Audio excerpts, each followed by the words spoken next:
गौरी पुत्र गणेश भगवान की जय। बोलिए श्री लक्ष्मी नारायण भगवान की जय। श्री शिवाय नमस्तुभ्यम। प्रिय भक्तजनों, आप सभी को नरक चतुर्दशी और छोटी दिवाली की ढेरों शुभकामनाएं।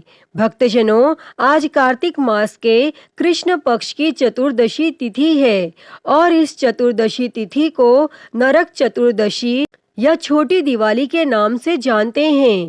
तो भक्तजनों, आज हम इस वीडियो में नरक चतुर्दशी की बड़ी ही दुर्लभ कथा को सुनेंगे और साथ ही साथ यह भी जानेंगे कि छोटी दिवाली का पर्व क्यों मनाया जाता है। तो आप सभी भक्तजन बड़ी ही श्रद्धा, ध्यान पूर्वक और प्रसन्नचित्त मन से इन कथाओं को पूरा अवश्य सुनिए। नरक चतुर्दशी के त्योहार को छोटी दिवाली और रूप चौदस भी कहते हैं। यह पर्व दीपावली के एक दिन पूर्व मनाया जाता है और इस दिन भगवान श्री कृष्ण जी, यमराज, भगवान वामन, माता काली, हनुमान जी और शिव जी की पूजा होती है। तो भक्तजनों, आइए जानते हैं कि इसके पीछे की कथा क्या है। भगवान श्री कृष्ण अपनी 8 पत्नियों के साथ सुखपूर्वक द्वारिका में रह रहे थे। एक दिन स्वर्ग लोक के राजा देवराज इंद्र ने आकर उनसे प्रार्थना की कि हे कृष्ण, प्राग ज्योतिषपुर के दैत्य राज भौमासुर के अत्याचार से देवतागण त्राहि त्राहि कर रहे हैं। क्रूर भौमासुर ने वरुण का छत्र, अदिति के कुंडल और देवताओं की मणि छीन ली है और वह त्रिलोक विजय हो गया है। और इंद्र ने कहा, भौमासुर ने पृथ्वी के कई राजाओं और आम जनों की अति सुंदरी कन्याओं का हरण करके उन्हें अपने यहाँ बंदी गृह में डाल रखा है। कृपा आप हमें बचाइए प्रभु। तब इंद्र की प्रार्थना स्वीकार करके भगवान श्री कृष्ण जी अपनी प्रिय पत्नी सत्यभामा को साथ लेकर गरुड़ पर सवार हो प्राग ज्योतिषपुर पहुँचे। वहां पहुंचकर भगवान कृष्ण जी ने अपनी पत्नी सत्यभामा की सहायता से सबसे पहले मूर दैत्य सहित मूर के 6 पुत्र ताम्र, अंतरिक्ष, श्रवण, विभावशु, नभस्वान और अरुण का संहार किया।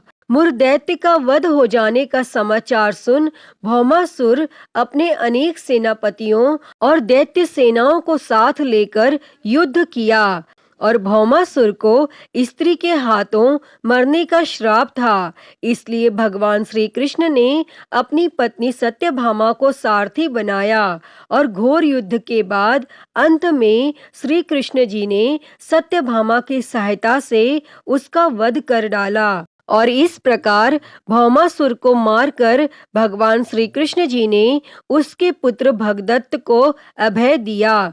भौमासुर के द्वारा हरण कर लाई गई 16,100 कन्याओं को भगवान श्री कृष्ण जी ने मुक्त कर दिया और यह सभी अपहरण की गई नारियां थीं या फिर भय के कारण उपहार में दी गई थी और किसी और माध्यम से उस कारागार में लाई गई थी। वे सभी भौमासुर के द्वारा पीड़ित थीं, दुखी थीं, अपमानित, लांछित और कलंकित थीं। सामाजिक मान्यताओं के चलते भौमासुर द्वारा बंधक बनाकर रखी गई इन नारियों को कोई भी अपनाने को तैयार नहीं था। तब अंत में भगवान श्री कृष्ण जी ने सभी को आश्रय दिया।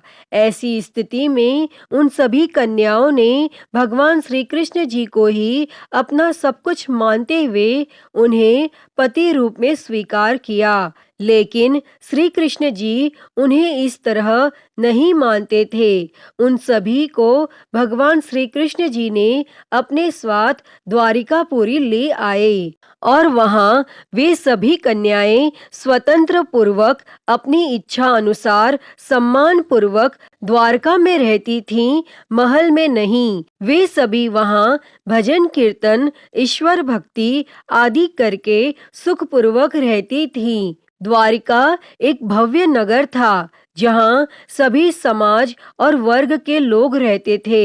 भगवत पुराण में बताया गया है कि भौमासुर भूमि माता का पुत्र था और भगवान विष्णु ने वराह अवतार धारण कर भूमि देवी को समुद्र से निकाला था। इसके बाद भूमि देवी ने एक पुत्र को जन्म दिया और पिता एक दैविक शक्ति और माता पूर्ण आत्मा होने पर भी भौमासुर क्रूर निकला।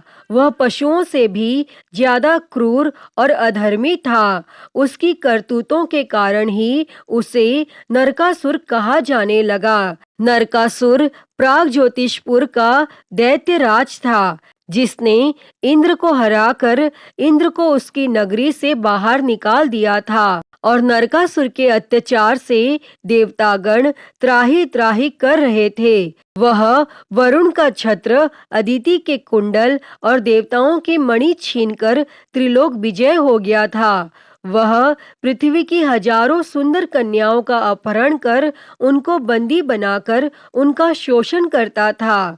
नरकासुर अपने मित्र मुर और मुर दैत्य के 6 पुत्रों के साथ रहता था और भगवान श्री कृष्ण जी ने सभी का वध करने के बाद नरकासुर का वध किया और उसके एक पुत्र भगदत्त को अभय दान देकर उसका राज तिलक किया।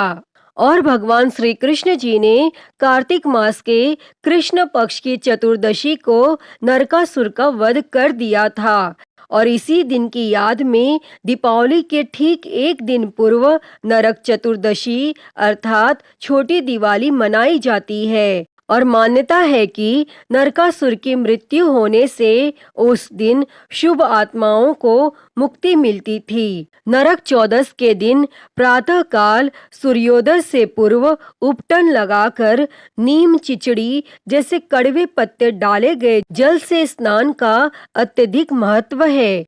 इस दिन सूर्यास्त के पश्चात लोग अपने घरों के दरवाजों पर 14 दिए जलाकर दक्षिण दिशा में उनका मुख करके रखते हैं तथा पूजा पाठ करते हैं। और आज के ही दिन जो आपने अहोई अष्टमी के दिन पूजा में जल रखा था, उसी जल से स्नान किया जाता है। इसे छोटी दिवाली और काली चौदस भी कहते हैं।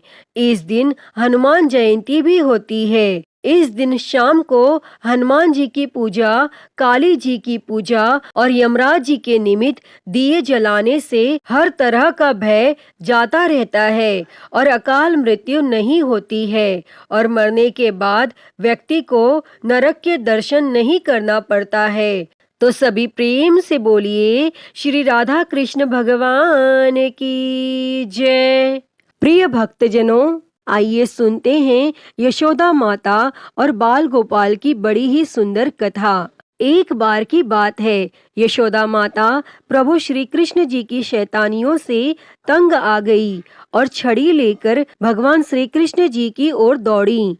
और जब प्रभु ने अपनी मैया को क्रोध में देखा तो वह अपना बचाव करने के लिए भागने लगे और भागते भागते श्री कृष्ण जी एक कुम्हार के पास पहुँचे। लेकिन कुम्हार तो अपनी मिट्टी के घड़े बनाने में व्यस्त था।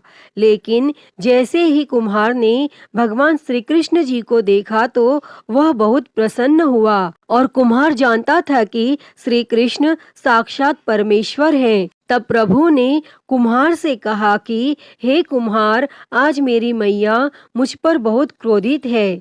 मेरी मैया छड़ी लेकर मेरे पीछे पीछे आ रही है। आप मुझे कहीं पर छुपा लो।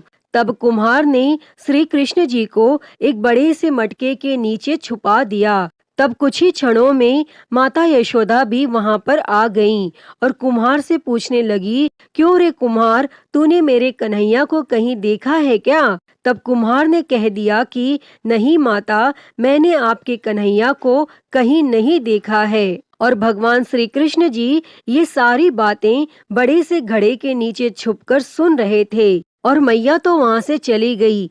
तब भगवान श्री कृष्ण जी कुम्हार से कहते हैं, हे कुम्हार, यदि मैया चली गई हो तो मुझे इस घड़े से बाहर निकालो। तब कुम्हार बोला, ऐसा नहीं है प्रभु, पहले मुझे 84 लाख योनियों के बंधन से मुक्त करने का वचन दो। और तब भगवान मुस्कुराए और कहा, ठीक है, मैं तुम्हें 84 लाख योनियों से मुक्त करने का वचन देता हूँ। अब तो तुम मुझे बाहर निकालो। तब कुम्हार कहने लगा, मुझे अकेले नहीं प्रभु जी, मेरे परिवार के सभी लोगों को भी 84 लाख योनियों के बंधन से मुक्त करने का वचन दो, तो मैं आपको इस घड़े से बाहर निकालूंगा। तब प्रभु जी कहते हैं, चलो ठीक है, उनको भी 84 लाख योनियों के बंधन से मुक्त होने का मैं वचन देता हूँ। अब तो तुम मुझे घड़े से बाहर निकालो। लेकिन अब कुम्हार कहता है, बस प्रभु जी, एक विनती और है, उसे भी पूरा करने का वचन दे दो तो मैं आपको घड़े से बाहर निकाल दूंगा। तब भगवान बोले, वह भी बता दो, क्या कहना चाहते हो। तब कुम्हार कहने लगा, प्रभु जी, जिस घड़े के नीचे आप छुपे हो उसकी मिट्टी मेरे बैलों के ऊपर लाद के लाई गई है। मेरे इन बैलों को भी 84 के बंधन से मुक्त करने का वचन दो। तब भगवान ने कुम्हार के प्रेम पर प्रसन्न होकर उन बैलों को भी 84 के बंधन से मुक्त होने का वचन दिया। तब प्रभु बोले, अब तो तुम्हारी सब इच्छा पूरी हो गई है, अब तो तुम मुझे घड़े से बाहर निकाल दो। लेकिन अब कुम्हार फिर से कहता है, अभी नहीं भगवान, बस एक अंतिम इच्छा और है, उसे भी पूरा कर दीजिए। और वह यह है कि जो भी प्राणी हम दोनों के बीच के संवाद को सुनेगा, उसे भी आप 84 लाख योनियों के बंधन से मुक्त करोगे। बस यह वचन दे दो, तो मैं आपको इस घड़े से बाहर निकाल दूंगा। तब कुम्हार की प्रेम भरी बातों को सुनकर प्रभु श्री कृष्ण जी बहुत खुश हुए और कुम्हार की इस इच्छा को भी पूरा करने का वचन दिया। और फिर कुम्हार ने बाल श्री कृष्ण जी को घड़े से बाहर निकाल दिया और उनके चरणों में साष्टांग प्रणाम किया और प्रभु जी के चरण धोए और चरणामृत को पिया और अपनी पूरी झोपड़ी में चरणामृत का छिड़काव किया और प्रभु जी को अपने गले लगाकर इतना रोया कि प्रभु में ही विलीन हो गया। भक्तजनों, जो बाल श्री कृष्ण जी 7 कोस लंबे चौड़े गोवर्धन पर्वत को अपनी एक उंगली से उठा सकते हैं, तो क्या वे एक घड़े को नहीं उठा सकते थे? लेकिन बिना प्रेम के कोई कितने भी यज्ञ करें, कितना भी दान करें, चाहे कितनी भी भक्ति करें, लेकिन जब तक मन में प्राणी मात्र के लिए प्रेम नहीं होगा, तब तक प्रभु श्री कृष्ण जी नहीं मिल सकते। तो सभी प्रेम से बोलिए, श्री राधा कृष्ण भगवान की जय। प्रिय भक्तजनों, तो मैं उम्मीद करती हूँ कि आपको आज की ये कथा पसंद आई होगी और अगर वीडियो अच्छी लगी हो तो इसे लाइक करें, ज़्यादा से ज़्यादा शेयर करें और कमेंट बॉक्स में भगवान श्री राधा कृष्ण की जय लिखना ना भूलें और हरिहर भक्ति चैनल को सब्सक्राइब कर नोटिफिकेशन बेल को ज़रूर ऑन कर लें। हर हर महादेव। धन्यवाद।